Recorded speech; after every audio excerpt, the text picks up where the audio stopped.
इस वीडियो को देखने के बाद में तुम समझ जाओगे कि तुम्हारे साथ में शिक्षा के नाम पर कितना बड़ा धोखा हुआ है।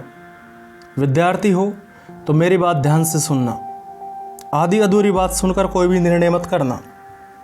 यह मत सोचना कि यह हमें उपदेश दे रहा है, बल्कि बात को समझने की कोशिश करना। अगर मैं तुमसे पूछूं कि शिक्षा किसे कहते हैं, एजुकेशन किसे कहते हैं, तो तुम मुझे क्या जवाब देना चाहोगे? मैं पूछता हूं तुमसे कि तुम्हें शिक्षा की क्या परिभाषा बताई गई है। मैं बताता हूं तुम्हें कि शिक्षा की तुम्हें क्या परिभाषा बताई गई है।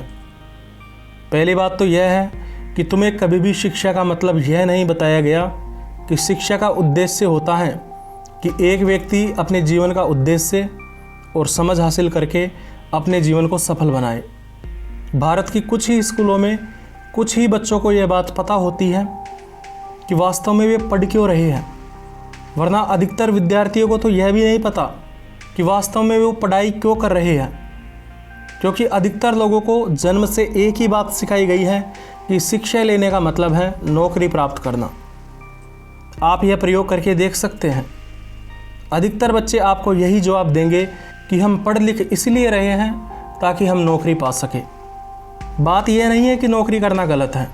बात यह है कि शिक्षा का उद्देश्य होता है कि एक व्यक्ति का दिमाग खुल जाए ताकि वो नए नए विचार सोच सके, अपनी रचनात्मकता का प्रयोग करके खुद का जीवन सफल बना सके। लेकिन जब पूरी शिक्षा का उद्देश्य केवल सिर्फ नौकरी पे टिका दिया जाएगा तो रचनात्मकता कैसे पैदा होगी? बच्चे रचनात्मक कैसे बन पाएंगे? सोचो तुम्हारे सामने पूरी नदी हो, लेकिन तुम्हारा समाज तुमसे कहे कि नदी तो बह रही है, खूब पानी है, लेकिन तुम इसमें से केवल एक गिलास पानी ले सकते हो या एक बाल्टी पानी ले सकते हो, तो क्या होगा? क्या यह मूर्खता नहीं होगी? क्या यह आपके विकास को रोकना नहीं होगा? निसंदेह ऐसा करना एक तरह से समाज की गुलामी करना होगी। ठीक उसी प्रकार मैं कहना चाहूँगा कि शिक्षा बहुत बड़ी चीज़ होती है। डॉक्टर भीमराव अंबेडकर कहते हैं कि शिक्षा वह शेरनी का दूध है जो जितना पिएगा वो उतना दहाड़ेगा। एक व्यक्ति जितना ज़्यादा शिक्षित होता है उसके आगे बढ़ने की संभावनाएं उतनी ही ज़्यादा हो जाती हैं। अगर सही तरीके से शिक्षा हासिल की जाए तो एक व्यक्ति क्या कुछ हासिल नहीं कर सकता। सही तरीके से शिक्षा ग्रहण की जाए तो बहुत कुछ हासिल किया जा सकता है। लेकिन तुम्हारे आसपास के लोग, तुम्हारा समाज, तुम्हारे घर वाले, तुम्हारे अध्यापक अगर शिक्षा का मतलब तुम्हें केवल नौकरी पाना ही बताएंगे तो तुम नौकरी से ज़्यादा क्या प्राप्त कर लोगे? कुछ लोग नौकरी प्राप्त कर लेंगे, आधे से ज़्यादा बेरोजगार रहेंगे। शिक्षा पूरी की पूरी नदी की तरह है जिसमें से आप जितना पानी लेना चाहे उतना ले सकते हैं और जितनी प्रोग्रेस करना चाहे उतनी प्रोग्रेस कर सकते हैं। लेकिन आपका समाज यदि उस नदी में से केवल एक गिलास पानी लेने के लिए ही आपको मोटिवेट कर रहा हो तो आप ऐसी कंडीशनिंग के साथ में ज़्यादा कुछ हासिल नहीं कर सकते। अगर तुम्हारे दिमाग में जन्म से ही यह बात ठूसी गई हो कि एक व्यक्ति के लिए घर का खर्चा चलाना मुश्किल होता है, इसीलिए शिक्षा लेनी चाहिए ताकि नौकरी पाके खर्चा चलाया जा सके, तो ऐसे व्यक्ति का भविष्य क्या रह जाएगा? ऐसे व्यक्ति के लिए तो उसका खर्चा चलाना ही बहुत बड़ी बात हो जाएगी। और जब वह खर्चा कमाने लग जाएगा तो वह खुद को बहुत बड़ा मानने लग जाएगा कि मैं सफल हो गया। लेकिन क्या सही अर्थों में यह सफलता है? विचार करके देखो, क्या हम इसे सफलता कह सकते हैं? मैं तो नहीं कह सकता। पढ़ाई करो, अच्छे से अच्छे तरीके से पढ़ाई करो, जमकर मेहनत करो, लेकिन शिक्षा का उद्देश्य पहचानो। इस बात को पहचानो कि शिक्षा का उद्देश्य शिक्षित बनकर अपने दिमाग को खोलना है ताकि तुम्हारा दिमाग नई नई चीज़ें सोचकर नई नई चीज़ें बनाने के लिए प्रेरित हो सके। अगर केवल तुम इतनी सी शिक्षा हासिल करोगे कि बस कैसे भी करके नौकरी लग जाए तो तुम ज़्यादा से ज़्यादा नौकरी लग जाओगे और संभावना तो इस बात की भी है कि बेरोज़गार रहोगे, लेकिन इससे ज़्यादा आगे नहीं जा पाओगे। कई व्यक्ति कहते हैं कि कुछ व्यक्ति तो ऐसे भी होते हैं जो अपना स्कूल व कॉलेज छोड़ देते हैं लेकिन फिर भी सफल बन जाते हैं, तो हम क्यों नहीं बन सकते? तो मैं तुमसे कहना चाहूँगा कि वे लोग स्कूल और कॉलेज छोड़ देते हैं, पढ़ाई करना नहीं छोड़ते, शिक्षा ग्रहण करना नहीं छोड़ते और शिक्षा का मतलब केवल औपचारिक शिक्षा ही नहीं होता। शिक्षा में वे सभी चीज़ें आती हैं जो आपके जीवन को सफल बनाने में सहायक होती हैं, जो आपके चरित्र को मजबूत बनाने में सहायक होती हैं। सोचो तुम खाना खाते ही जाओ और उस खाने से प्राप्त ऊर्जा को खर्च ना करो, मतलब सारे दिन बैठे रहो, तो क्या होगा? होगा यह कि तुम्हारा खाना पचने में दिक्कत होने लग जाएगी, तुम्हें कब्जी की शिकायत रहने लग जाएगी।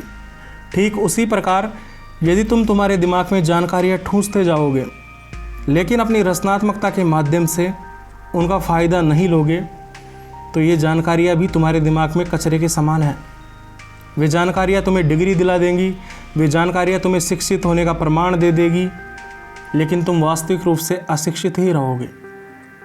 स्वामी विवेकानंद का कहना है कि जो शिक्षा किसी व्यक्ति को जीवन के इस युद्ध का सामना करना नहीं सिखा सकती, या जो शिक्षा उनमें शेर के समान हिम्मत पैदा नहीं कर सकती, या जो शिक्षा उस व्यक्ति में परोपकार की भावना पैदा नहीं कर सकती, वह शिक्षा नहीं होती है। तुम चीज़ों को याद करते करते तुम्हारी उम्र निकाल दोगे, लेकिन उन चीज़ों का प्रयोग करना नहीं सीखोगे। और चिंता मत करो, तुम्हें सिखाया भी नहीं जाएगा।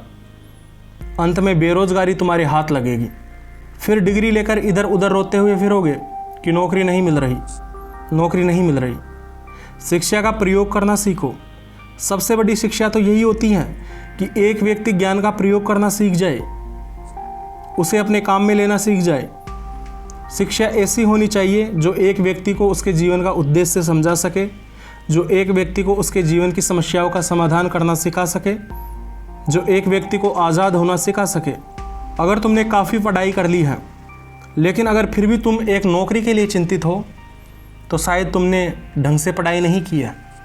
क्योंकि यदि ढंग से पढ़ाई की होती तो आज ये परेशानी तुम्हारे सामने नहीं होती, तुम कुछ ना कुछ इसका सॉल्यूशन निकाल लेते। शिक्षा का मतलब केवल याद करना नहीं है, समझना होता है और उसे अपने जीवन में अप्लाई करना होता है। शिक्षा ऐसी होनी चाहिए कि कोई तुम्हें नौकरी नहीं भी दे तो भी तुम खुद के दम पर कुछ कर सको। ऐसी शिक्षा होगी तभी देश की बेरोजगारी दूर होगी, तभी इस देश के युवाओं का दुख खत्म होगा। और तुम सरकार के भरोसे मत बैठो। सरकार बदलाव लाएगी या नहीं लाएगी इस बात की कोई गारंटी नहीं है। पूरी जिम्मेदारी तुमको ही लेनी होगी। तुम्हें ही कैसे भी करके शिक्षित बनना होगा। शिक्षित बनने का मतलब यह नहीं है कि तुम पढ़ाई पूरी करके डिग्री ले लो, उससे मुझे कोई मतलब नहीं है। लेकिन तुम इतने योग्य बन जाने चाहिए कि तुम्हें अपने जीवन का खर्चा चलाने के लिए इधर उधर भटकना ना पड़े। तुम खुद के जीवन की समस्याओं का समाधान कर सको, तुम में इतनी समझ पैदा हो जाए। संसाधन होते हुए भी यदि तुम उनका इस्तेमाल करना नहीं सीखते हो तो तुम्हें दूसरों की गुलामी करनी ही होगी, तुम्हें नुकसान झेलना ही पड़ेगा। सोचो तुम्हारे पास में कुछ कच्चा माल है जिसका इस्तेमाल करके कुछ नया बनाया जा सकता है, लेकिन तुम उस कच्चे माल का प्रयोग करना ही नहीं जानते हो, तो ऐसी स्थिति में कोई दूसरा व्यक्ति तुमसे कच्चा माल खरीद लेगा और उसे बढ़िया चीज़ में परिवर्तित करके तुमसे 10 गुना ज़्यादा मुनाफा कमा लेगा। ठीक उसी प्रकार तुम्हारे पास में शिक्षा है, लेकिन अगर तुम उसका प्रयोग करना नहीं जानते हो, अपने दिमाग को खोलना नहीं जानते हो, खुद को स्वतंत्र करना नहीं जानते हो, तो तुम्हें दूसरे व्यक्ति के अधीन रह के काम करना होगा। कोई व्यक्ति होगा जो शिक्षा का प्रयोग करना जानता होगा और वो शिक्षित लोगों का प्रयोग करना भी जानता होगा, और वो आपका भी प्रयोग करके अपने सपने पूरे कर देगा। लेकिन एक बात सोचो, जब चीज़ें हमारे पास में हैं, संसाधन हमारे पास में हैं, फिर भी हम एक गुलाम की तरह ज़िंदगी जीने का चुनाव क्यों करते हैं? हमें दूसरे देशों से सीखना चाहिए कि वे किस तरह से आगे बढ़ रहे हैं। और हमारे देश की हालत यह है कि एक व्यक्ति खूब पढ़ लिख कर बढ़िया डिग्री हासिल कर लेता है, लेकिन फिर भी उसे नौकरी के लिए भटकना पड़ता है। उसे कहना पड़ता है कि नौकरी दे दो, नौकरी दे दो, कोई तो नौकरी दे दो। तो ये छोटी सी बात समझाने आया था। उम्मीद करता हूँ आप समझ गए होंगे। मुझे इतना ध्यान लगाकर सुनने के लिए आपका दिल से धन्यवाद।